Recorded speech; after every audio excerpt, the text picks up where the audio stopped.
आपने अगर कुछ किया है तो प्यारे ध्यान देना, भगवान कई गुना बना करके तुम्हें देते हैं, कई गुना बना करके देते हैं। इसलिए धन जब आए ना, शिव महापुराण में एक चरित्र को मैं पढ़ रहा था, इस कथा का सारांश यही है कि धन हमारे पास उसी समय आएगा जितना हम धन खर्च करते हैं। धन कैसे आएगा? बोले जितना हम धन खर्च करते हैं। और कैसे करते हैं? तो धन खर्च करने का भी एक विधान होता है।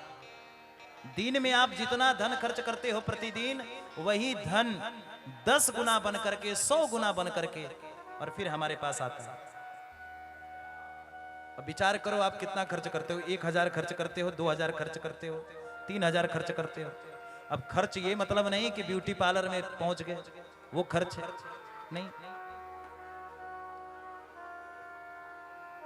खर्च का मतलब ये है कि आप जितना कमाते हो उस कमाई का अगर दशांश खर्च नहीं हुआ तो आप क्या हो? बोले चोर हो।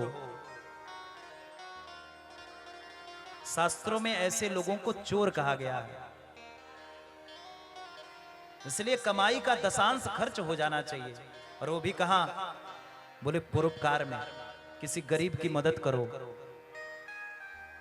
किसी की बेटी विवाह योग्य है, गरीब है, नहीं हो रहा है तो वहां विवाह कराओ।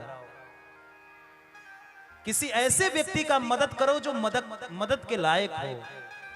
और आपके इस 200-500 के परोपकार से सदा उसका कल्याण होता रहे।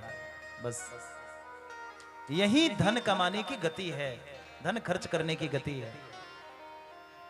आप जितना देते हो, जितना परोपकार में लगाते हो, उसका सीधे 100 गुना बन करके धन मिलता है। और देखो कैसे मिलता है, तो ये मत सोचना कि हम दे दिए और तुरंत हमको मिल गया, नहीं। जीवन में माई बाप अगर आपने किसी को एक रोटी खिलाई है तो वो रोटी जानते हो कब मिलता है? जब हम एक एक रोटी के लिए तरसने लगते हैं तो उस दिन वो रोटी आकर के कोई दे जाता है। बस अगर जीवन में हमने किसी को एक गिलास पानी पिलाई है तो मत ये समझना कि हमारे पास तुरंत पानी उपलब्ध हो जाएगा, नहीं। जिस दिन तुम्हारे पास एक बूंद नहीं बचेगा उस दिन कोई बोतल दे जाएगा, कहेगा भैया ये है। जीवन में 10 रुपया अगर तुमने किसी के ऊपर खर्च किया है और उसके पास न हो उस समय